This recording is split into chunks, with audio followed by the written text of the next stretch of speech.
Hey Connor, it's Papa. Today's Sunday, January 1st, 2017, and I'm here, I guess, at the regular place that I've been making most of these videos for you from, which is Hukilau Beach in Laie, Oahu.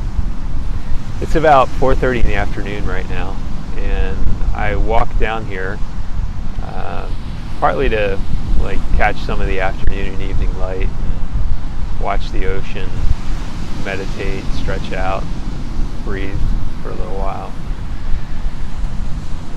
But also because I wanted to make this video for you.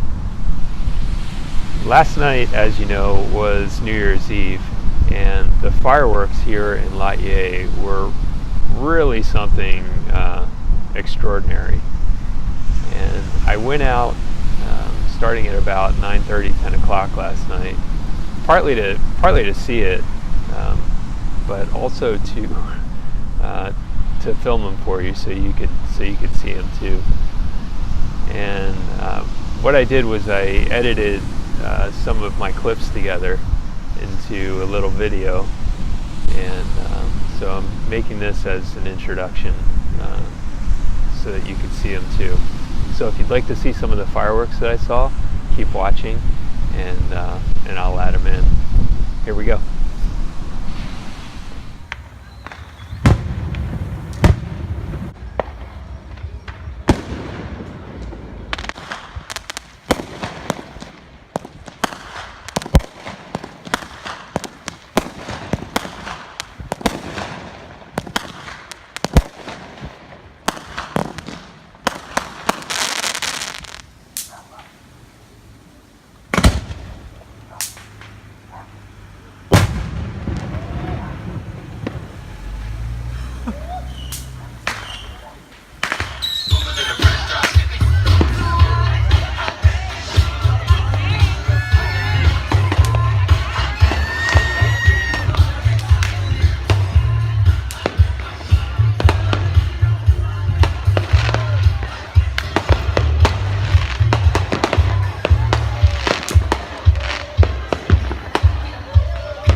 That was pretty neat, huh?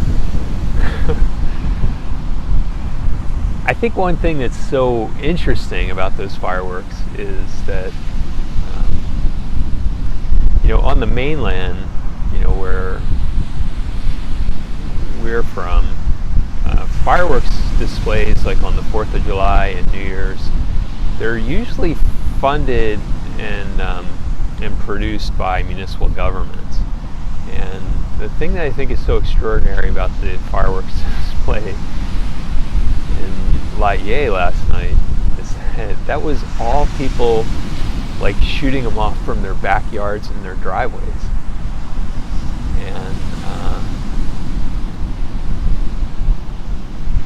And there were about 4 or 5 families in the community that were mainly doing all of those big fireworks. And so the fireworks weren't just happening in one place. Like, I was mainly standing in that one spot and just filming the fireworks above me, but there were fireworks like happening over here and others over there and others way back there and kind of all around. And what started happening like at about maybe 9:30, 10 o'clock was that as they started getting going, like they'd shoot one off and then it would be like every few minutes like a firework would go off somewhere.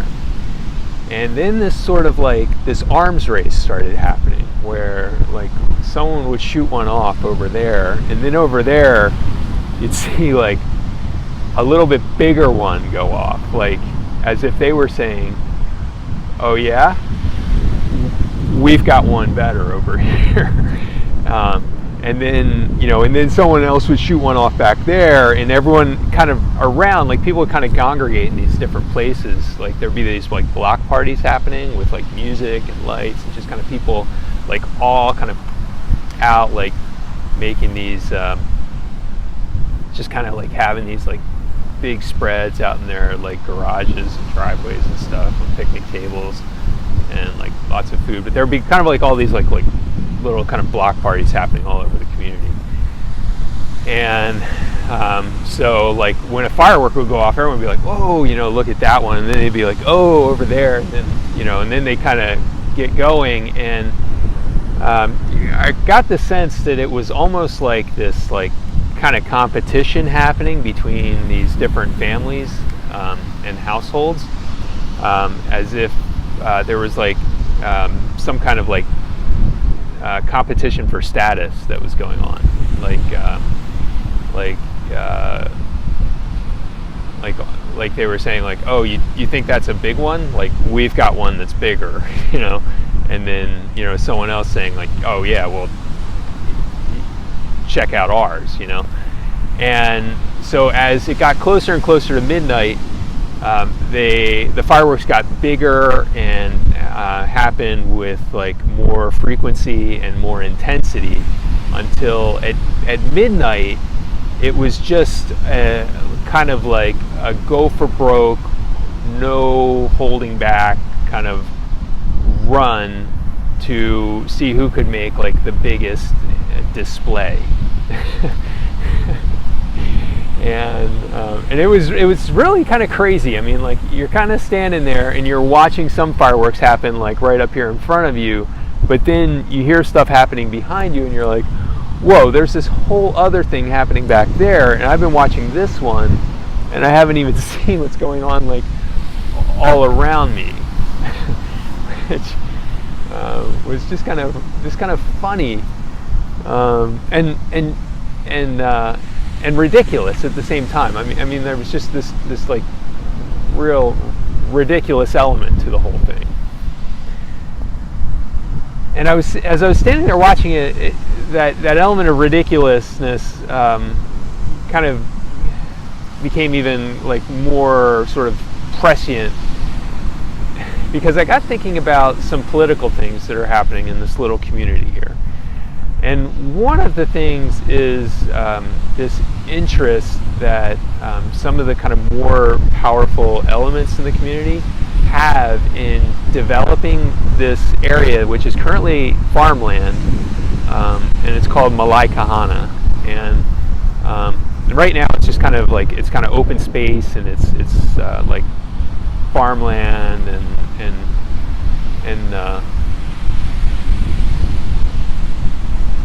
wow, I've never seen that here before. There's somebody kite surfing with a foil board. He just went right in front of me there, and it's actually really cool. He's the only person out in the water right now, and I've never seen anyone kite surf on a foil board here.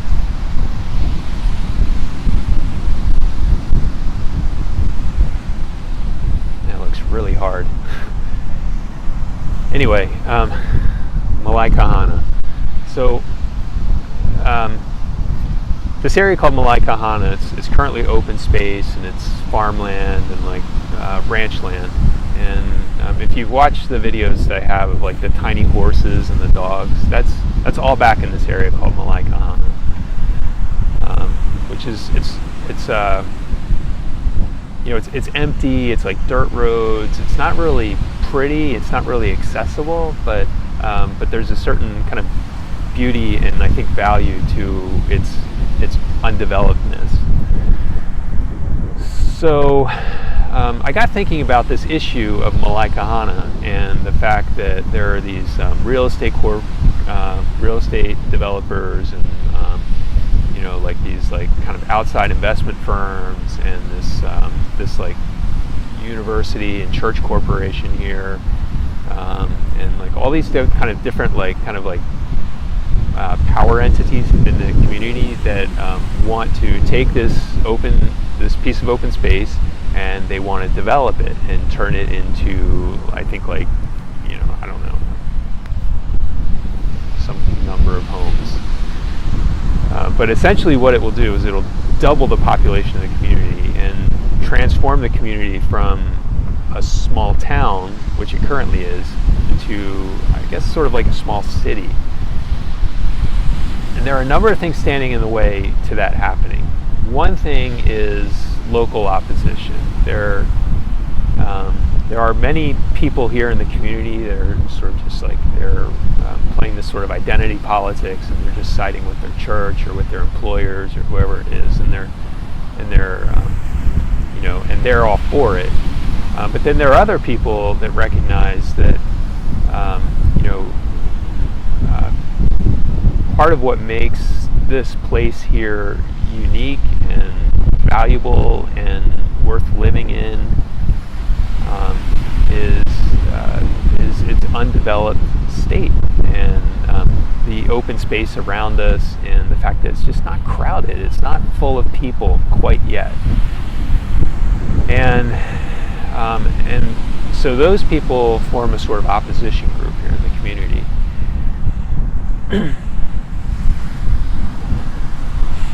But another thing that is currently blocking the expansion into Laie Kahana is the lack of infrastructure. So the sewage treatment plant here is,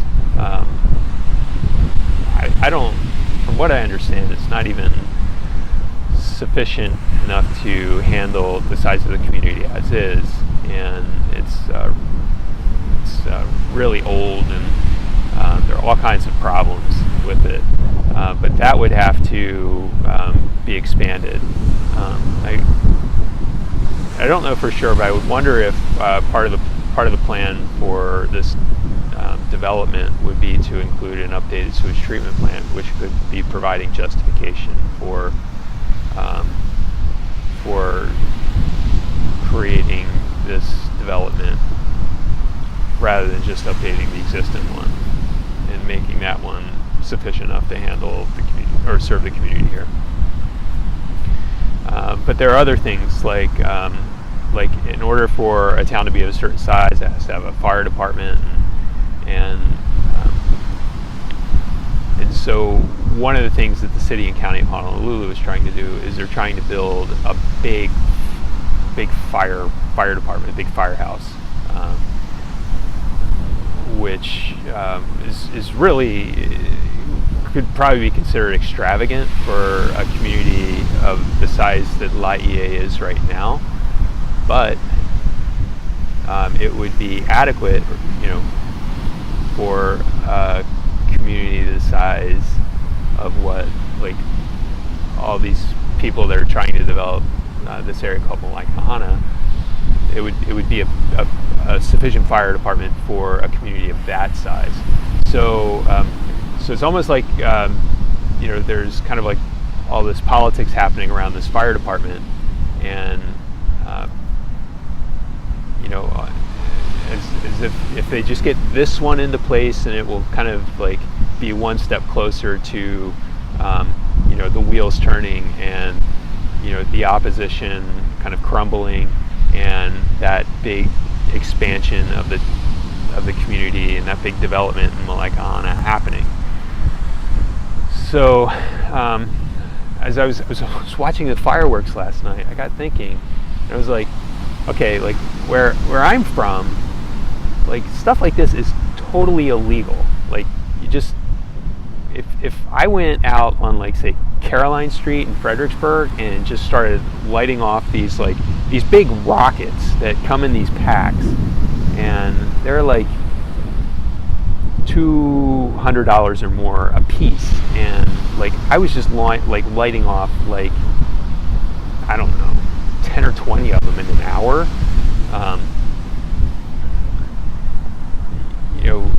The police would show up in minutes, and they not only would tell me to stop, but they'd probably take me to jail. Maybe among the cheers and jeers of my neighbors, perhaps, but I mean, it just wouldn't be allowed, right? But as I was standing there, like watching all this fireworks and like all this kind of like tribal competition among families and all this kind of crazy stuff happening in the community, and like people cheering over here and other people cheering over there, and like it's kind of like one-upsmanship around town. I was like, that's really wild. And then there were like police cruising around, and the police were just like, yeah, no big deal. Like, they just weren't like, they either weren't interested or they were kind of there for other purposes. But obviously people lighting off big fireworks like that in their driveways and backyards and the middle of the street, in some cases, was not a problem, at least from a legal standpoint. And I think the way most people would say that or explain that is just that, well, here, we're a small community, we do things differently, and we kind of, everybody's more connected, and we're just cooler here, But I wondered if there was more to it than that, and this might sound cynical to some. Maybe I'm reading too much into it, but as I watched all those fireworks go off, and I'll edit in a little clip here just to kind of make my point. As I watched all those fireworks go off, one was like within a block of like this huge, kind of landmark worship center here, kind of some of the more expensive real estate in the community. As I watched those fireworks going off, I was just like, wow, like that is just unreal. And for politicians, investors, these people with capital that want to make money off of this development happening, there could probably be nothing more convenient than for a whole neighborhood to just go up in flames on a New Year's Eve. And all this damage be caused to homes, people lose their houses, maybe people die. There could be nothing more convenient than that happening, because then what that becomes, it becomes this like little like 9/11 moment in this little town where they say, see, this is why we need a fire department. And or this is why we need this big, this huge fire station with these big fire trucks and more staff and more budget and all this stuff, is because this kind of stuff could happen. And if we had this big fire department, then this wouldn't have happened, or at least the damage wouldn't have been as great as what it was.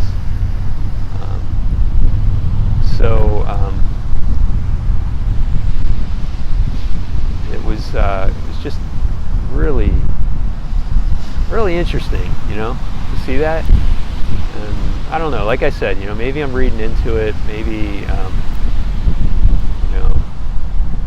I think, conspiracy theory is kind of a bad word, at least one that, doesn't get a lot of respect, and I can understand that. But it is interesting how convenient a disaster would have been, in the middle of that, kind of everyone being mindless and having fun. You gotta wonder. I mean, what would make more sense is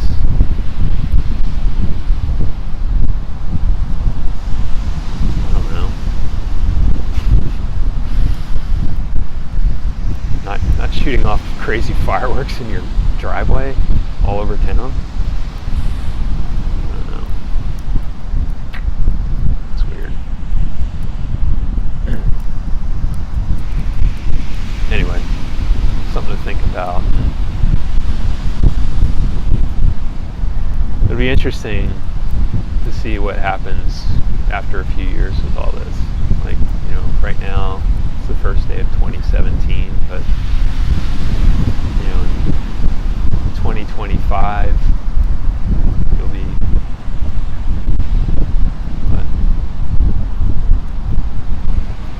12, 13 years old.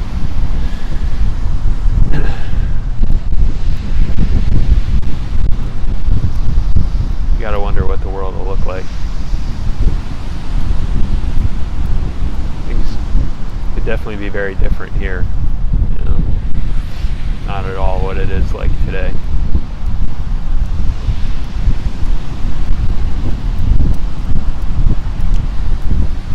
I hope it's for the better, but it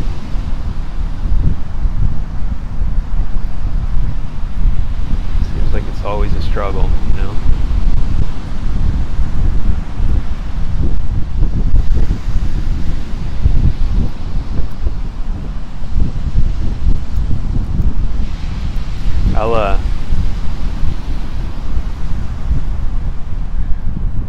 I'll pause this, and I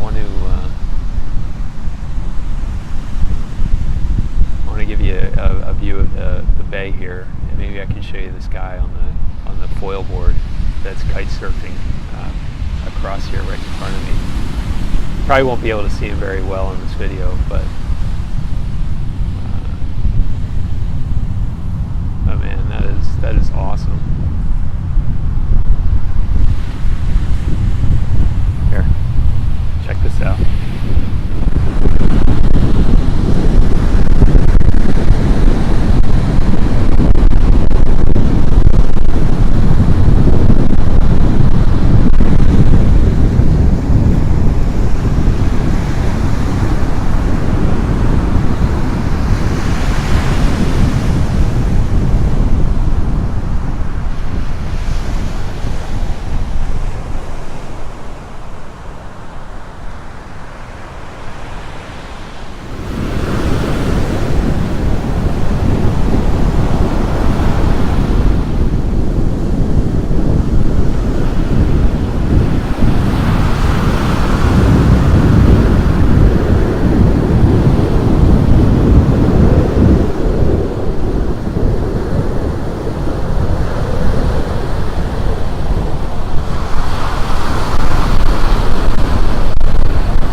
Pretty awesome, huh?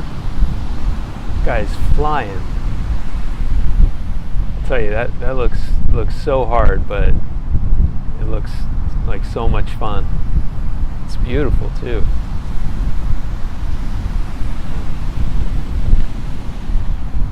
I know this video is a little longer than usual, and I know some of the stuff I talked about was a little kind of deep and maybe heavy,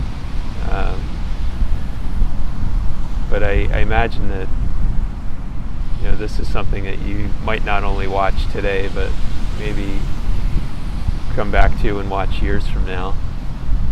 In which case, I think there was something of value in all that, and I did want to share it with you. But for what it's worth, I hope you enjoyed the fireworks and the views of the ocean here, and it was nice to spend a little time with you. I miss you a lot, and I wish we could be together, and I look forward to when I can see you again. But until then, it's nice to be with you in a way right now. So I'll make another video again soon, and until then, I love you, Connor. Bye-bye.